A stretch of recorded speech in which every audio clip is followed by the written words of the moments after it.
Shri A K ബാലൻ, താങ്കൾ എങ്ങനെയാണ് V K Ibrahim കുഞ്ഞിനെ ഓർത്തെടുക്കുന്നത്? ശ്രീ എ കെ ബാലൻ.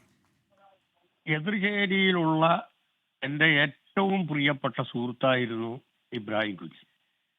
ഒരു മാതൃകാപരമായിട്ടുള്ള പെരുമാറ്റം കൊണ്ട് ശത്രുക്കളെ അടക്കം വശീകരിക്കാനുള്ള പ്രത്യേകത അദ്ദേഹത്തിനുണ്ടായിരുന്നു.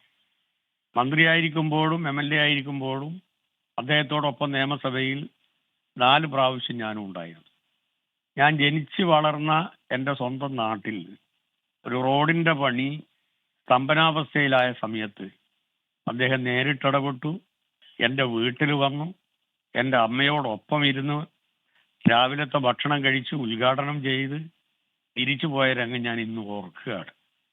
മാത്രമല്ല, എൻ്റെ മണ്ഡലത്തിലെ നിരവധി പരിപാടികളിൽ അദ്ദേഹം പങ്കെടുത്ത് പ്രവർത്തനക്ഷമമല്ലാത്ത വികസന പ്രവർത്തനങ്ങളെ ത്വരിതപ്പെടുത്തി വികസന പ്രവർത്തനത്തിൽ കക്ഷി രാഷ്ട്രീയത്തിന് അതീതമായി എല്ലാ സഹായവും ചെയ്ത ഒരു നല്ല മനുഷ്യൻ.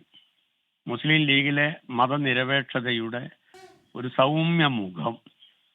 തെക്കൻ കേരളത്തിൽ മുസ്ലിം ലീഗിന് വേരോട്ടമുണ്ടാക്കുന്നതിൽ നിർണായകമായ പങ്ക് വഹിച്ച ഒരാൾ.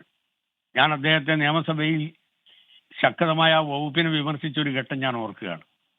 അത് കഴിഞ്ഞ് ഞാൻ ഇരുന്ന സമയത്ത് എൻ്റെ അടുത്ത് വന്ന് വസ്തുതകൾ ഇതാണ് എന്ന് പറഞ്ഞ സമയത്ത് എനിക്ക് വല്ലാത്ത വിഷമം തോന്നി.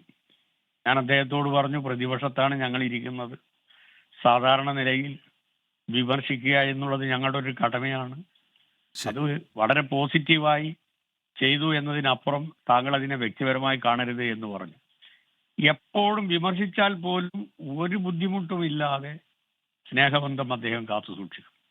അദ്ദേഹത്തിന്റെ വിയോഗത്തിൽ അഗാധമായ ദുഃഖം രേഖപ്പെടുത്തുന്നു. മുൻ മന്ത്രി, മുതിർന്ന CPM നേതാവ് ശ്രീ എ കെ ബാലൻ അദ്ദേഹം വി കെ ഇബ്രാഹിമിനെ അനുസ്മരിക്കുകയായിരുന്നു. ലോകത്തെവിടെയായാലും ഏത് സമയത്തും 24 വാർത്തകളും ഓഗ്മെന്റഡ് റിയാലിറ്റി പാക്കേജുകളും എക്സ്പ്ലെയിനറുകളും വിശദമായി കാണാൻ ഞങ്ങളുടെ YouTube ചാനൽ നിങ്ങൾക്ക് സബ്സ്ക്രൈബ് ചെയ്യാം.